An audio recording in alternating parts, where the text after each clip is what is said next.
WCPT Willow Springs and online at WCPT820.com, where facts matter.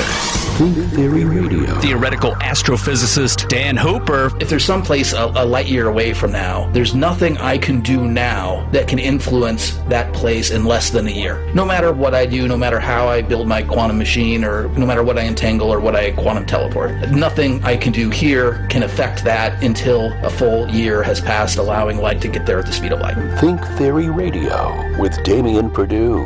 Saturdays at 6 p.m. on WCPT 820. This is a WCPT 820 Heartland Signal News Minute. This week has once again revealed that extreme MAGA Republicans have zero interest in doing anything productive that is designed to benefit the American people. That's House Minority Leader Hakeem Jeffries speaking January 11th at his weekly press conference in the Capitol. It's sad and it's shameful that extreme MAGA Republicans have turned the House of Representatives into a spectacle and a national embarrassment. The most unproductive Congress in modern American history, being presided over by these MAGA Republicans whose agenda, let me correct myself, is chaos, dysfunction, and extremism. That's their agenda. Anchored around insurrection, impeachment, and illegitimate investigation. For WCPT 820 and Heartland Signal, I'm Andy Miles. Hey Google, play WCPT. Streaming Chicago's progressive talk from TuneIn. The following program, Collaboraction Radio, is sponsored by Collaboraction, and to the extent applicable, their guests. The views and opinions expressed therein do not necessarily reflect those of NewsWeb Radio Company or its management.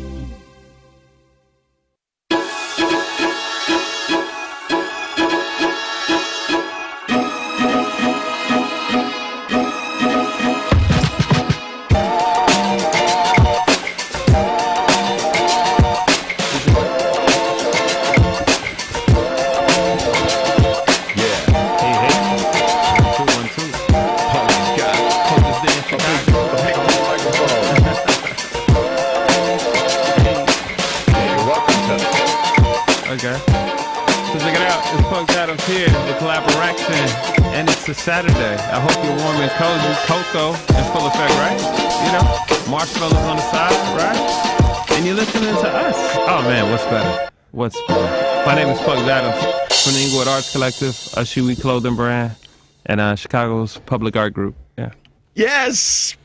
Welcome to Collaboration Radio. Pow, pow, pow, pow. Pugz Adams in the studio with Anthony Mosley today. It is January 13th, 2024. It is now. It is still now. And when you are listening to this in the future, it will still be now. We might talk about space-time a little bit, but we're mostly going to talk about Pugz Adams, his career, his art, his activism, his perspective, his mother. Wow, look at that. Mom, getting peas. You're getting peas. I hope she's listening. If not now, then now.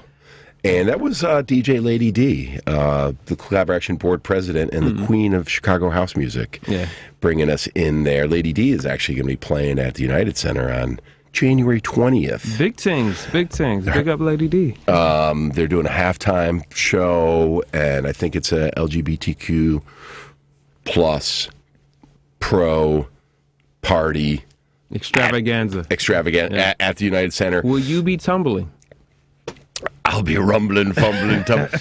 All I got to say is they better not boo Jerry Krause on January 20th. They booed Jerry Krause last night at the Ring of Honor event at the United Center. I mean, it's a whole different Chicago now, man. Anybody can get it. Anybody can get it, man. You know, I mean, the Bulls, they should have known that The Last Dance showed that Michael Jordan had given Jerry Krause the nickname Crumbs.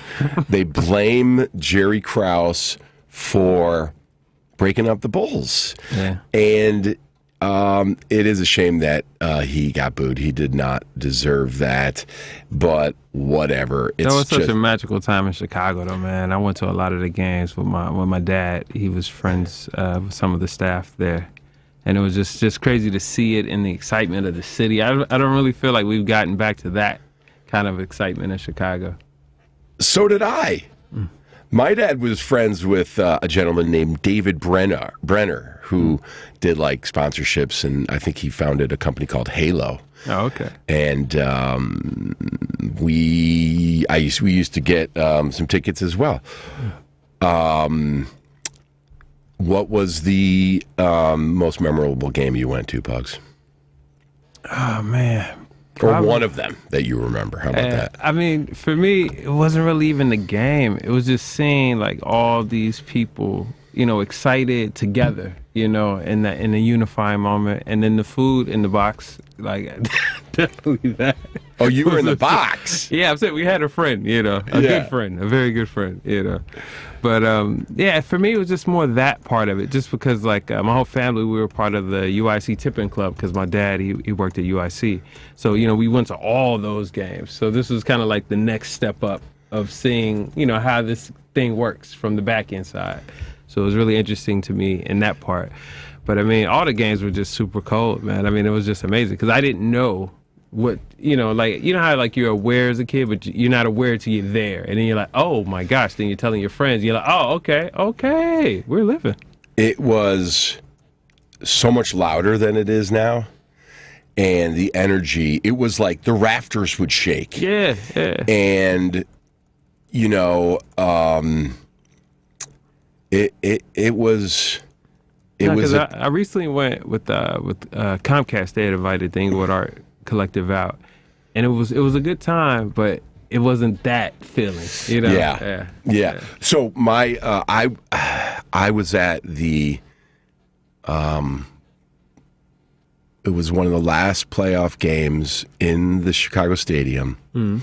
It's the famous game where Pippen took himself out of the game and Kukoc made the three-pointer to win. Yeah. And my dad had a friend who, my dad's like, I was a senior at Notre Dame in South Bend. Do you want to go to the game? I got 2 tickets for you. Second semester, senior. Like, I'm like looking at graduation. I'm like, yes, I do want to go. Thank you so much. Me and Murph Dog drove up from South Bend. We were at gate like 5.5. It was a little door. And we sat. They walked us up. We didn't even have tickets, really. And we sat in the bucket that used to be where the Sports Channel cameras filmed the games. Oh, nice. But it was a playoff game, so it was on NBC, and they weren't in the bucket. So they had 2 seats. We had to climb down in the bucket. And to risk it all. Yeah. And it was like, it was amazing. There was also another game where my grandfather took me to a Boston Celtics Bulls game in like 86 or something. And he scalped 1 ticket. Oh, okay. He was enterprising, yeah. And there's 2 of us. He was very enterprising. And he's like, okay, this is what we're going to do. Get under my trench coat. I'm going to walk through, turn around, and you're going to run, and I'm going to act like I don't know you, okay? Wow. No games. He said, we're getting this money. Yeah, and that's what happened. We went, and he's like, "Oh, that kid, where'd he go?" And I ran off, and my grandfather caught up to me. And then the NFC Championship Rams-Bears game, my dad took me to that in it was 86 now, but it was the 85 Super Bowl season. We walked around for like 2 hours in the cold trying to scalp a ticket. We couldn't find anything that we could afford. My dad sees a guy getting people together for $100. He would walk you through, and they would let you through the gate. He had a guy on the line was taking cash. Yeah. No, I mean, that's one of the best parts of the United Center. Don't take me for it, but yeah, that's one of the best parts of the United Center. Yeah. And so my dad saw which guy was, taking the cash, and he's like, went up to him, talked to him, gave him $200. He let us in. We couldn't find a seat. We walked around and sat on steps. That is a very awkward part of that entrance into the stadium. Yeah. Figuring out where you're going to sit. Especially when it's it's packed because it's a playoff game. Yeah. And I was a little kid. I was so tired and cold that by halftime we left. And I slept in the car while my dad watched the game in the minivan with the little TV plugged into the cigarette lighter. Oh, wow. He woke me up with like 5 minutes to go so I could see the win, and it was a great day. So, thank you for joining us here on Collaboration Radio, Pugz, and all you people listening live on WCPT 820 AM, Chicago's Progressive Talk Radio. Progressive. We're also streaming live on Facebook, and I'm wearing You see that? That's like the flag of my latest art show, Mookie on the South Side. Yeah. I'm a walking wearable piece You're like of a billboard here. Yeah. I mean, and the yellow shirt, like if I wear this in the summer, like you see me coming, I'm a big guy, and it's like, you'll be able to listen to this, if not now, wherever you get your podcasts, and we're streaming live now on Facebook right now if you want to see the shirt. Check them out. And I'm Anthony Mosley, Artistic Director of Collaboration. This is like our 30th episode. Big things, man. 30 in the can. Man. So what's the season? Is the season, what, like 60 episodes? Or well, it's 52. 52, okay. Yeah, or 50, really. We take we took off one for the holidays. And it's been great. And thank you to our sponsors, the Joseph and Bessie Feinberg Foundation, and our donors and our members. We are a nonprofit 501c3 Chicago institution. And we wouldn't do this without public and private support. And we also are grateful to our people over at AV Chicago, who hook it up. They're the leading provider of AV production and event management services. Pugz, when you get a street festival going on over there at 71st, please let me know. Oh, okay. And I will do what I can. You heard it here first. To talk to our friends at AV Chicago. Appreciate it. Need that. Link it in. Yeah. The thing is that, labor's gotten so expensive, But that's the time we live in. I guess it's just we're finally properly valuing people's time, and it's going to take a couple years to catch up, but we can do things smarter in the meantime. And that's what we do. We're a 27-year-old nonprofit. Our mission is to build knowledge, empathy, dialogue, and action. Wow. Or as I call, KEDA. In that order. Yeah. Around oppression and inequity, and we do that through live theater, TV, film, radio. We leverage the power of storytelling and community to cultivate positive social change. Collaboration's got some cool stuff going on. We're about to launch Auditions for the Light, our progressive, innovative youth program where Chicago youth get paid $18 an hour to write, create, and perform work that inspires social change about a platform they feel very positive about. Nice. Yeah. And they also perform at Kidsapalooza. They performed at the Silver Room Block Party a couple weeks ago. By the way, I know you know Eric Williams because everybody knows Eric Williams. Yeah, he's the mayor. He used to sell T-shirts outside of the United Center in Bulls games. Yeah. That was the Silver Room. That's your original. No, he started from the bottom. I mean, that's why you got to respect his whole thing, man, because he started from the bottom and created all of this. Yeah. And kudos. And the Bronzeville Winery.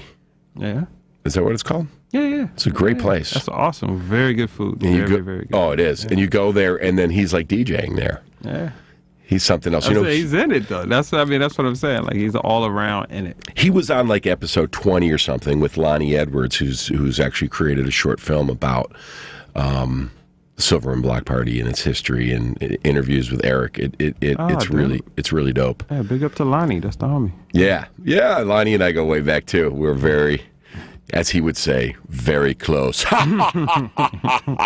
Lonnie has a big laugh, and he laughs at everything. That was an accurate impersonation. Yeah.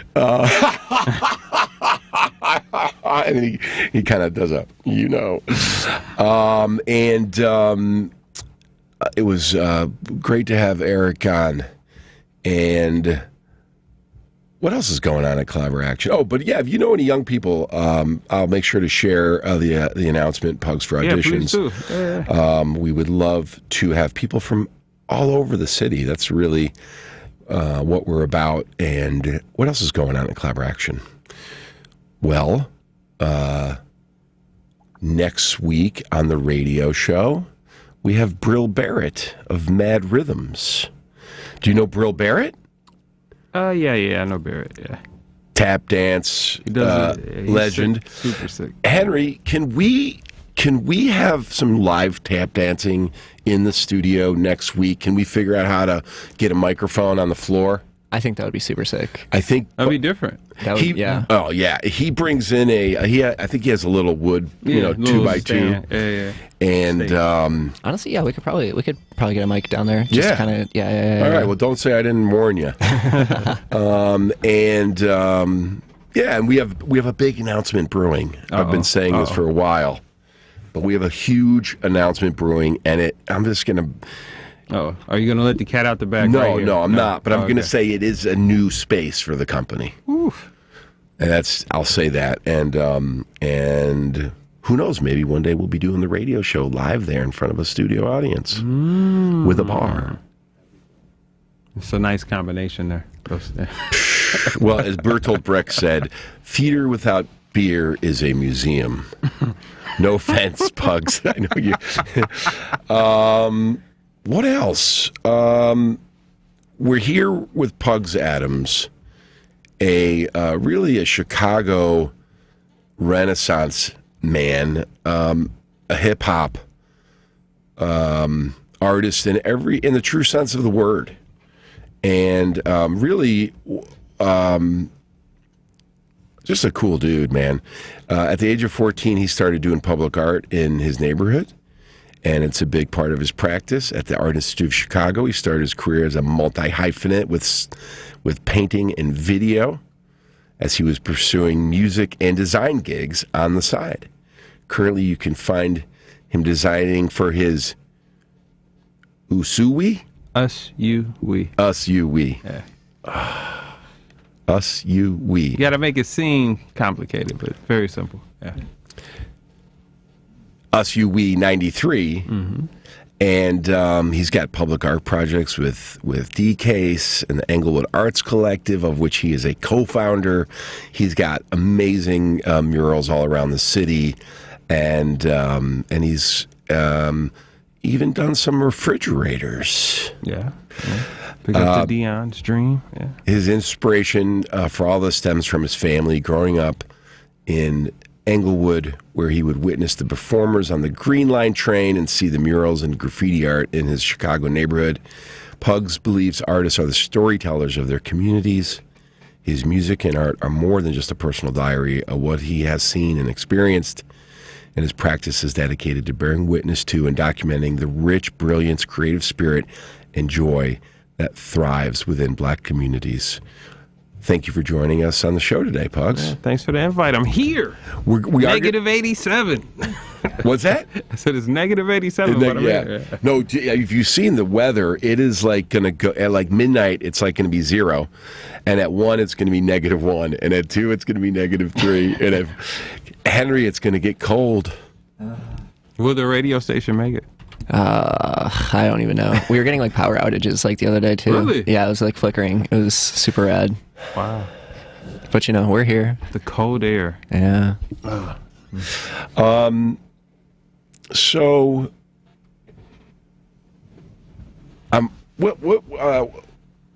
what's it, Mookie on the south side? Yeah, Mookie on the south side. So is that you? Not really. A version of you? It's not really even like a specific person. It's just more so if you share certain experiences, you're Mookie. If you know about the things I'm talking about, you're Mookie. So it's like Chicago, South Side culture, Black culture, hip hop culture, art culture, all together. So the references make up Mookie. So he's kind of like done it and knows about it, knows who's next. He's watching it all transpire. But it kind of came from one of my cousins named Mookie, who was a jazz musician, and he gig in bands and all that. But he's like the first real musician I met as a kid. Then also in Black families, a lot of times, Mookie would be like the go-to nickname for the young boy of the family. So it's those two things. And then that was it ever your nickname? No. That's what I'm That's saying. the other It's guy. not, and then also Spike Lee, Do the Right Thing, the character Mookie in there, because the idea of the art was taking back Chicago things in the way that a lot of other cities take Chicago things and then claim ownership of Chicago things. So I was like, what if I took the character Mookie and he lived in Chicago on the South Side? Where would he work? Italian Fiesta Pizzeria. You know, what kind of shoes would he wear? You know, a Chicago designer, et cetera, et cetera. Yeah. Spike Lee. Mm-hmm. Great filmmaker, artist. What did you think about Chirac?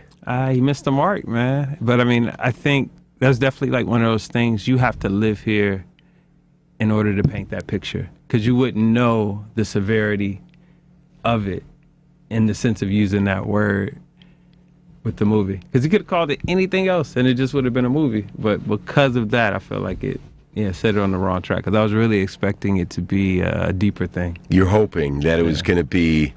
Yeah, like he was going to really polarize what's happening and the reasons and all that. Because that would have been crazy, because I was like hoping for like a Do the Right Thing 2.0 or something. Of course. Yeah. And you know, and you said this, I'll echo it. You know, the writers of the screenplay were from Florida. But I mean, representation is important. it's and over. you got to have those people, you know. And yeah, and you know, and he was on the ground in Englewood, and you know, and it just goes to show that, like, you know, great art, it takes a lot of things to come together, and anybody can miss. Yeah. You know, I mean, that's the fun of the game, in that of anybody can hit, anybody can miss. Really doesn't matter where you are. So you just got to keep the eyes open and have good people on your team to be like, yes, no, you know. So, okay, music, visual art, that includes just multiple mediums. Yeah, so mosaic, sculpture, murals, and then studio practice, painting, and collage. Yeah. And then Then documentary film, and then experimental film, and then music video, yeah. And what's like your first love of those mediums? What's the one that? Oh, it'd probably be drawing the things I see. Because I mean, that's how I started. You know, watching Sesame Street, then trying to make a whole book of every character that I've ever seen within the show, and then it kind of just everything builds from that. Yeah. I was listening to some of your music. I really enjoyed it. Cadillac on Michigan Avenue. Yeah, that's from my Test Drive record. That's like 2 albums ago. I like that track a lot. I also love Check Me Out. Yeah. That was like one of my favorite songs to put together, because that was definitely one of the first times where I did a scratch track for the singer, and then the singer came in and just nailed it without any extra conversation about it. Like, they got the idea off top. Because I was trying to do a slight homage to Swing Out Sister, because that one of their songs was just stuck in my head while I was making that song. And I actually recorded that in London when I was living out there with my band, The Electric. And Greg Blackman, he murdered that hook. Oof. And then who made that? I'm trying to think the production. Oh, He did that. Big up to Big D on the beat, man. He killed that beat. Yeah. And I mean, I have a subscription to Tidal. Because they pay their artists more, and I got it for free for 6 months, and I just like the design a little better. And when you go to Spotify, anyways, I will not get into it. But that's your first album on Tidal. Is that, you have albums before that, or is that your first album? I mean, I have about like 20 albums. Oh, okay. Yeah. But it all depends on what part of the journey. So it's some stuff that's only on Bandcamp, it's some stuff that's only on iTunes, it's some stuff only on Tidal, you know, et cetera, et cetera. based on that. So you got to go to MySpace if you want to get the real old No, you got to stuff. go to Bandcamp. Bandcamp Pugz Adams, real simple. Yeah. And we're going to play a track today. Yeah, we are. We are off of my brand new album, Mookie on the South Side. And the song is called Mookie on the South Side. It features Hexagon on the vocals and DJ Catch 22 and myself on the production. Yeah. Great. Let's hear it.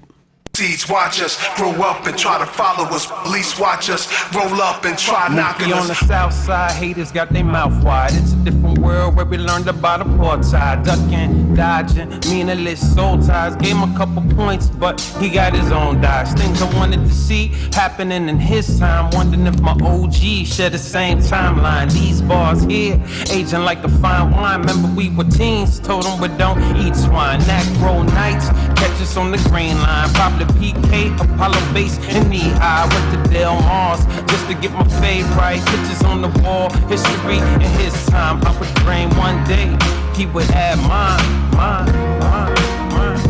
That's Mookie on the south side. It's Mookie on the south side. It's Mookie on the south side. It's Mookie on the south side. It's Mookie on the south side. It's Mookie on the south side. It's Mookie on the south side. Seeds watch us, grow up and try to follow us. Police watch us, roll up and try knocking us. Seeds watch us, grow up and try to follow us. Inglewood nights, pops playing me jazz.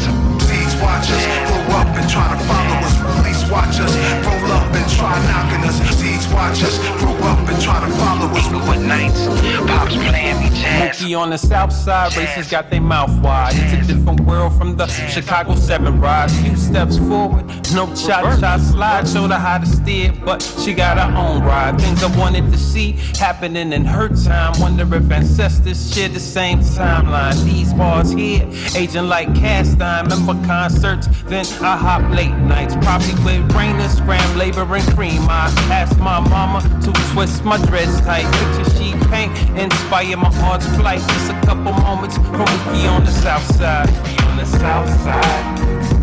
Mookie on the south side, yeah. Says Mookie on the south side.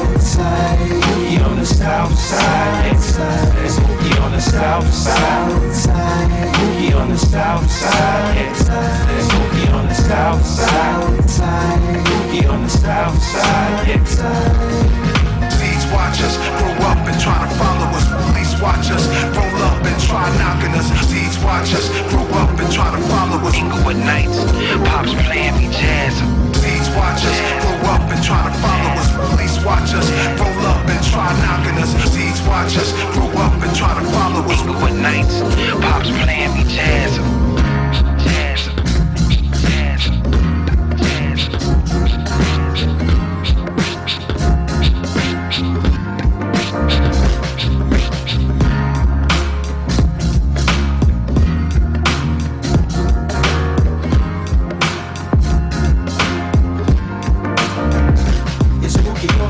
South side, Mookie on the south side.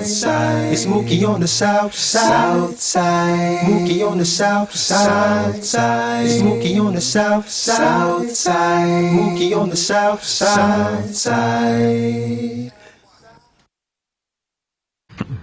Yes, that available now on all streaming platforms. Buy it on Bandcamp if you're really a fan. He's like, the mics weren't on yet. No, they were. They were. That was Mookie on the South Side by Pugz Adams. We're in the studio here at WCPT 820 AM. Hello, everyone. If you're in your car, be careful. It's going to get icy out there. If you're at home, stay there. Stay warm. Be grateful you have a home. Collaboration, PSA. That's right. And to all our new arrivals via Texas, I hope everybody is hunkering down and safe, and at least in a warm bus. And we just got to remember that these are baby Chicagoans that have arrived. Yeah, that's got to be crazy. Your first Chicago winter, as you first get to Chicago. Yeah. Right now, it's one of those things where Pugz, we grew up with this. We know this. This is it's still weak. Like we have not had the winners that I had as a kid that I tell my son about that he doesn't believe were possible. You know, when the snow's up to your chest. Yeah. And you're just like, this is 78. Unreal. 78. I came home. I was 5 years old, and I kind of remember it. How old are you? I'm 46, so I'm a little younger. That's why when you ask me about the Bulls, I'm like, man, like that's like really stretching it, trying to grab something. And how old is your son? He's 10, just turned 10. Wow. Yeah, he's live, super live. Yeah. I got a 16-year-old. Mentioned. Did I think I mentioned that? Oh, earlier. Because you have a new sculpture going up over at Whitney Young. Soon, man. You're all over. People heard it here first, man. You're the first person to even, wow. Oops. Right there. It's all good, man. But I'm proud of it, man. It's like my first big sculpture, so I'm excited, for that to happen. Yeah. So, what's your origin story? If being a multi-hyphenate artist is your superhero power, what is the origin story of Pugz Adams? Well, I just had a very, I guess you say, progressive family. Like my grandma, she owned some real estate. She had a couple thrift stores. I worked in the thrift stores from like 5, 6, selling like toothpaste and my old toys to get new toys. So I mean, entrepreneur, clothing, like those things are already in me and just like second nature. And then like my dad was a radio DJ, and then he became more of an academic as he got older. And my mom, she was a buyer at the Apparel Center, and also she was a really dope painter. And I would just kind of mimic the things I'm seeing them do. And then, as life presented itself, a lot of those same things I got to actually do as well. So it's kind of cool to be able to share that, with your family and carry on certain traditions. Yeah. And where'd you go to high school?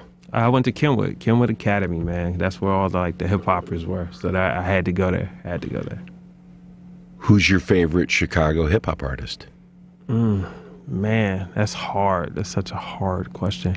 But I would probably say 2 cats, man, that really brought me in. Probably Artistic and Fear from a Base of 2 crew. Like they were like graffiti writers, breakers. They kind of all around, did everything.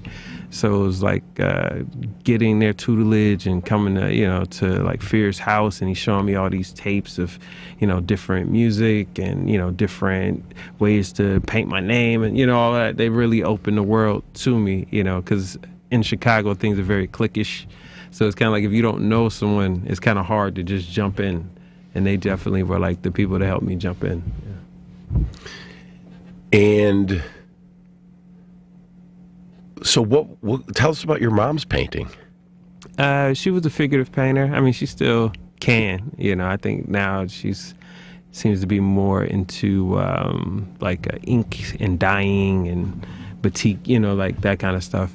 But yeah, she used to paint just a lot of like city scenes. So like she might see some guys in the alley back when people used to have the cans of fire, to stay warm, like paintings like that, or the people next door, the kids in the backyard playing, that kind of stuff. And then she used to paint on like clothing and bags. So again, it's and you do that. Stuff. Yeah, same stuff. Yeah. Got it from her. And Englewood is one of my favorite neighborhoods in Chicago, without a doubt. And I've been, I first produced a traveling piece of theater at Hamilton Park in the summer of 2013. Oh, okay. When I go to Hamilton Park, and I'm bragging. I mean, that's a really dope park. I remember the first time I went to, I think it was like a dance event for Boulevard Arts Center, where my mom, she was like artistic director there. And I was just like, man, how is this big old park with all this stuff? And it was like kids everywhere.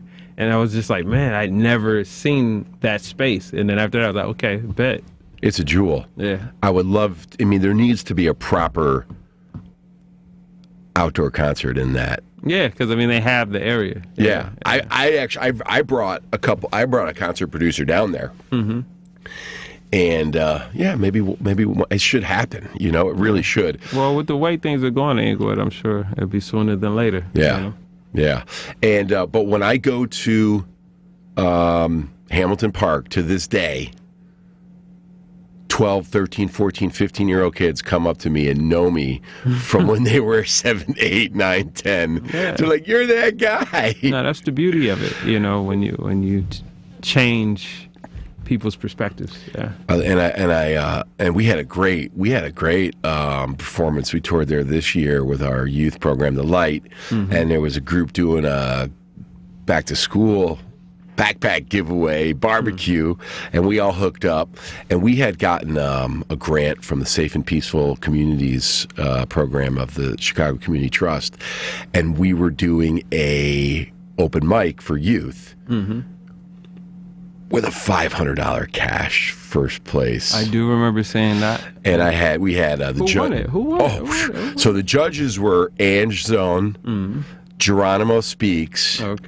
and Tony Mano of the MC School. I don't know if you know Tony Mano, Antonio Monix, great dude, and Ambiance, who's also part of the MC School, Phenom's amazing crew, school.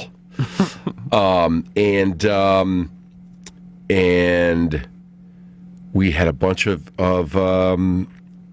young kids that were also going to the back to school thing, and then they came over, and it was a young dancer, a 12-year-old boy who was like, if he kept going, you're like, he could be you could see him as a professional, Alvin Alley dancer. And it was like mostly MCs, and this kid was so good. The rap judges were like, because it was like open mic, and we'll let dancing go too. And they're all just like, this kid is, so he got $500. Yeah, now I like judging with Ange 13 because she's always super honest, and she's like, let's give it to who really won. She is right, and she is. She's so talented and smart and cool. Yeah, man, she was super tough, man. When we were like 15, 16, she would just be so into hip-hop where, she really pushed on us to respect it. She was just like, you don't know no rhymes, you know what I mean? Like, if you didn't have it, don't even waste the time. Don't take up the space if you're not ready. So, top 5 hip-hop influences on Pugz Adams. Because I heard some stuff in your music. I heard a lot of things. Well, in my music, I try to sample, but sample in a way with my voice instead of sampling the actual sample. And I mean, that's just more from, my dad really talking about how jazz musicians would quote each other. So the same kind of homage is I paid. could hear it, but I was like, who is that? Who is that? I couldn't figure it out. Like, there was one in Check Me Out. There was one in Cadillacs on Michigan Avenue. But who are the big influences? Well, I would say like my first rap influence would probably be my cousin Seagram. Like, I mean, that was the first person I knew that really was pursuing rap and could rap, and then he could rap and beatbox at the same time, which was crazy. Like, that totally blew my mind. And then, occasionally he'd be like, yo, check this out, different people. And then probably Houdini, because that was like the first rap tape I ever had. So, I studied it, didn't really understand what they were talking about because I was way too young for what they were talking about. But they started to make it make more sense. Then I would probably say like EPMD was probably the group and the point where I was like, I think I probably could do this. So like when Das Effects came, when Souls of Mischief, Farside, that'll probably be another group. Again, giving me that, okay, I think you could do this De La Soul as well, in that same, of different narratives. Because I mean, I knew for me, if I was going to rap, I want to rap about what I know. I'm not really trying to create something to rap about, I was never really interested in that and kind of got bored quickly, as, you're working with other people and they're like, this is the idea. And you're like, I don't want to, I'm good on that. When I was, so my parents got divorced in 87. I was living an idyllic life in the North Shore. My dad was a Vietnam veteran turned golf pro. Wow. And he worked at a golf course in Highland Park. And I played a lot of golf as a youngster. I was really good, actually. Did he know Bob Hope? No. Oh, okay. Why? Well, now, Bob Hope would be at all the golf stuff. My grandfather was a salesman for General Foods. He got put on selling Sanka coffee, which is instant decaf. Yeah, door-to-door type? Or? He went truck stop to truck stop on I-80 between Chicago and New York because he figured if he could get the truckers drinking it, because like, you know, you can only drink so much caffeinated coffee. Yeah. And so he got the truckers hooked on it because, like, after their first pot, they could have some Sanka and they could make it in the cab. Hot water, you know, you could. I mean, so then he got them hooked so that they go to truck stop and they say, "Do you have any Sanka?" And then pretty soon all the truck stops said, "Oh, we got to get Sanka," and then everybody else is like, "What's this Sanka?" And you they're might like, have to make that movie, man. This is up there with the McDonald's thing. And then he, they're like, "Who's the guy that's selling the instant decaf coffee?" He went on to become the national sales manager for General Foods. He launched Tang, Country Time Lemonade, and Jell-O pudding. I can see that. He hired... All three of those were promoted in a similar way. He hired Bob Hope. He hired Bill Cosby. Dang. And he hired his head of sale, one of his top salesmen for Country Time Lemonade. He called him up. He said, "You're going to retire from sales and you're going to become an actor. You're going to be the Country Time Lemonade guy." So you might not be old enough, because I was barely old enough. Well, my grandfather was involved. I only know Country Time Lemonade just because we drank a lot of that. You know, that's what I'm saying. Like those three projects, Tang, Jell-O. Yeah. Country So if there's a scene in, so you know The Shining. Mm-hmm.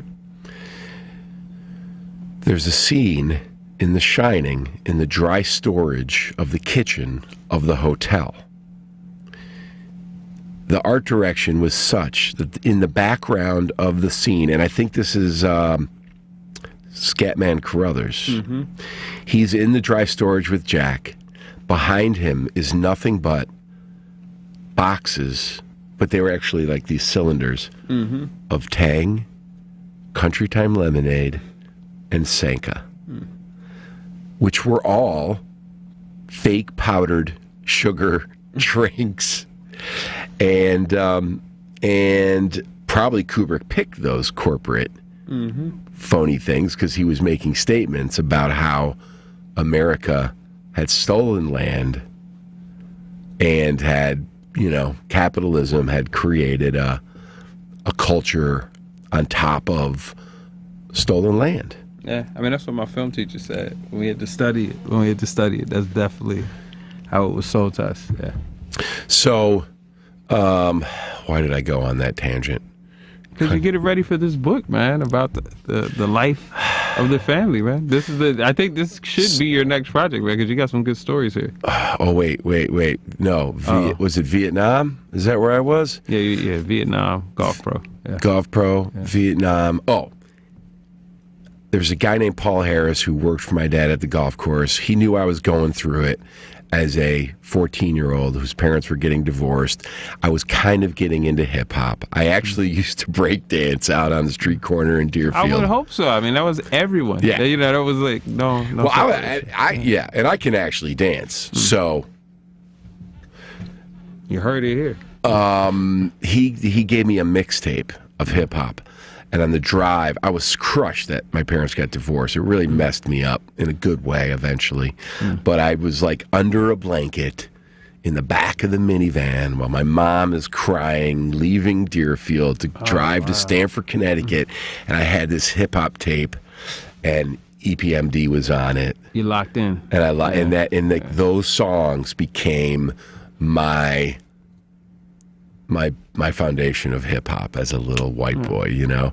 Now, that's the magic. Yeah. I think people kind of forget when they're saying, I want to make this classic, da-da-da. It's really more about your listeners being of a certain age and experiencing life while listening to you. Then you become the soundtrack for their life. Yeah. My Philosophy. You know that one? Mm-hmm. Oh. Yeah, I was a big KRS-One fan. Yeah.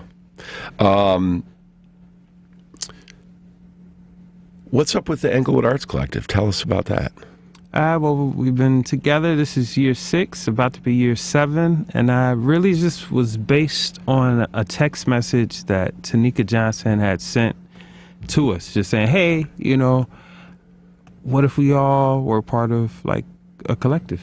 And, you know, we're all from Inglewood. We all have been repping Inglewood in our practice, and nobody else is really claiming Inglewood. And the thing for me that I thought was really important was that we could change what happens when you Google Inglewood, which in turn changes what people report, because now it's this other stuff that starts to pop up when you're searching for this who got shot or, you know, what car was stolen, etc., you know.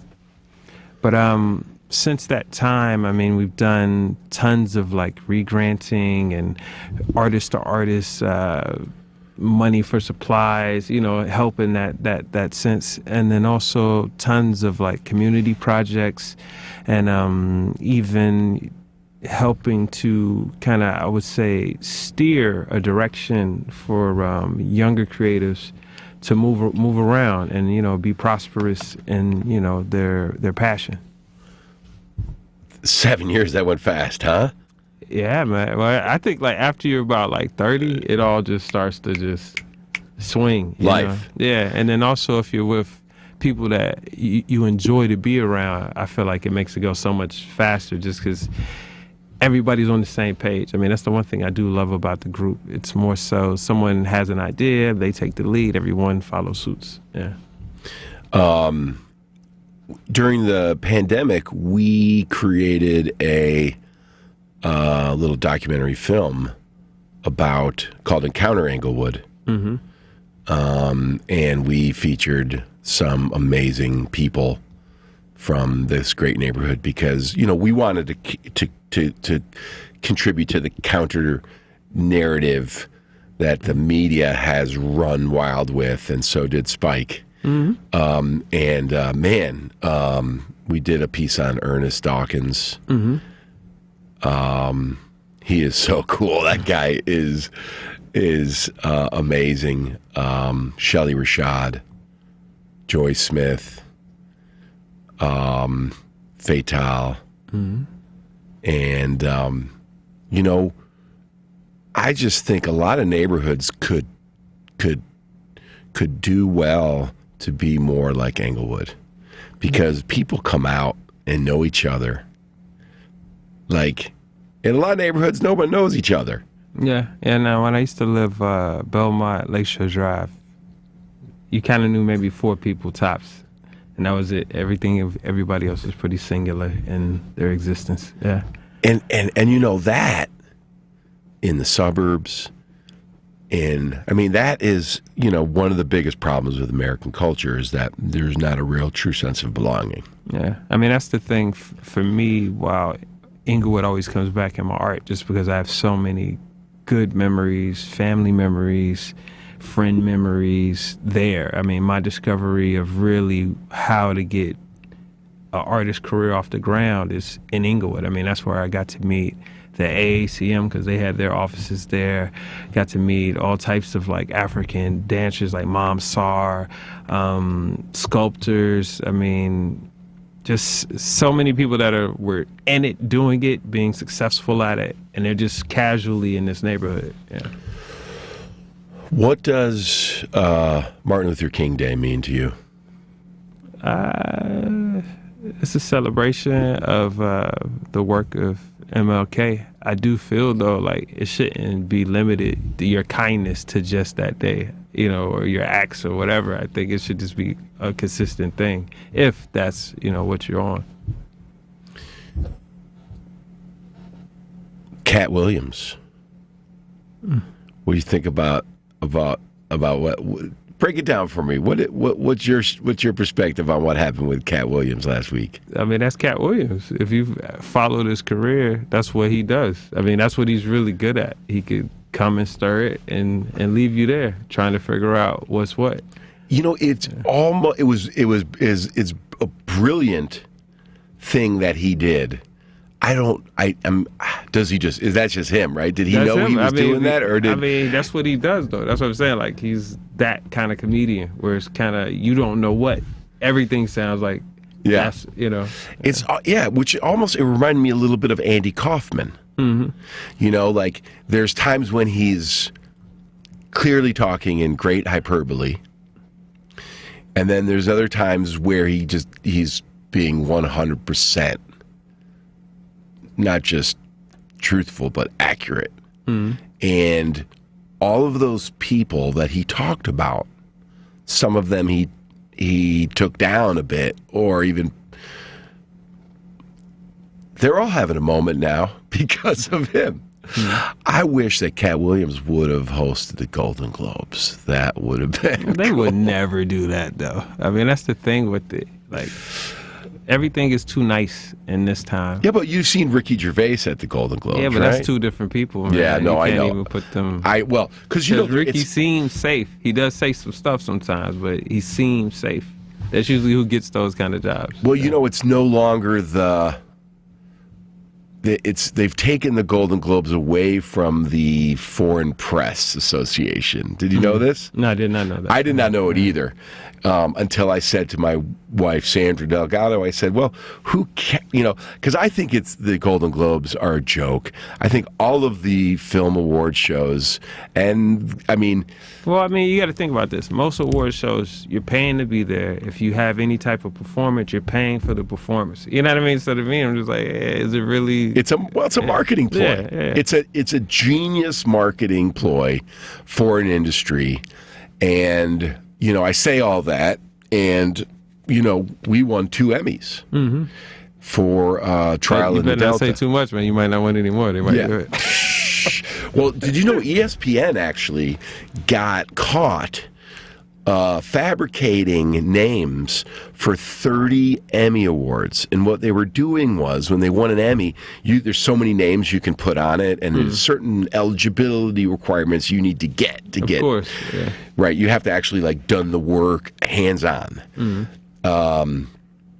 Well, they were adding fake people's names, getting the statues, paying some other trophy maker to rip off the band, print new bands, and give those statues to their college game day hosts. Wow. On air. Wow. And the Emmys busted them. That's crazy. Yeah. But not surprising. ESPN. People don't realize this, that there was a point there, like 10 years ago. ESPN does not publish their revenue. You know, I think they're owned by ABC. Mm-hmm. And whoever owns ABC, I forget. Is it Disney? No. Well, check this out. No, it is. But ESPN's annual revenue was more than Disney. Really?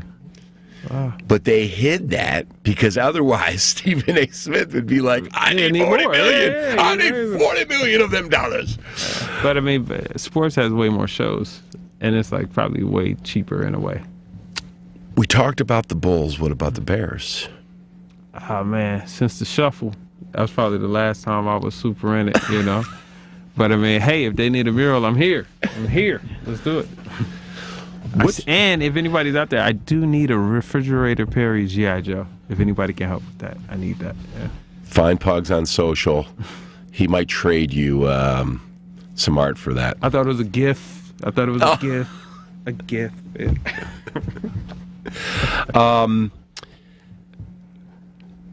Well, the Bears are they need to pick a quarterback moving forward, and the whole city is all twisted up, and the reality is that being a Bears fan, it's funny, it's kind of like being a Cubs fan was. It's definitely like being a Bulls fan is now. Well, it's just lifestyle at this point. It's Chicago lifestyle. That's why you got to think about all the other aspects to the stuff now. It's a bunch of free giveaways, a bunch of extra parties, a bunch of community things within it. But we're so cursed. We're so cursed. But you don't have to win now. No, think about it. It's part of our identity. Yeah, that's what I'm saying. It's kind of our identity. It's kind of the same reason people that seem like they're good folks vote for Trump. Cognitive dissonance, I think they call that. We have... well, it's like going to Vegas. Like, you hope you win, but if you don't win, you're okay with it. You're like, yeah, I'll be back. Have you been to the new casino in Chicago? Nah, I've not been in there. I did paint like a Christmas mural there right before. Yeah, it became a casino. But yeah. Oh, really? Yeah, for like a Christmas interactive. Yeah. Pugz, thank you for joining us. We got 1 minute left. Is there anything else you want to share with the good people of the future and the past? Yes, PugzAdams.com, PugzAtomz.com. All my art, music, clothing, my banter, all of it's there, man. And thank you for having me. Yeah. Thank you for joining us. I hope that I will coax you into more hangs and collaborations, and please keep Collaboration in mind. I'm sure it'll happen. Yeah. Yes, it will. You just spoke it. Are you still playing tennis? How's your tennis game? Oh, man, only in music videos. Oh, wow. Well, maybe we could play some pickleball. Yeah, we can do that. I'm going to be going down to Houston to be part of the Backyard Pickleball Bash. Oh, wow. March 23rd. I'm emceeing it. And then I'm going to be in Dallas and then Tampa. Oh, okay. So, You're getting it. Yeah. So maybe you'll do a pickleball series one day. There it is. Pickleball paintings, actually. Stay warm, y'all. New market, man. Stay warm. And go inside. In your mind. This is Collaboration Radio. Pugz Adams, Anthony Mosley. Whoever you are, we love you. The preceding program, Collaboration Radio, is sponsored by Collaboration, and to the extent applicable, their guests. The views and opinions expressed therein do not necessarily reflect those of NewsWeb Radio Company or its management. Turning my pain into purpose is pretty much what I have done to start this foundation.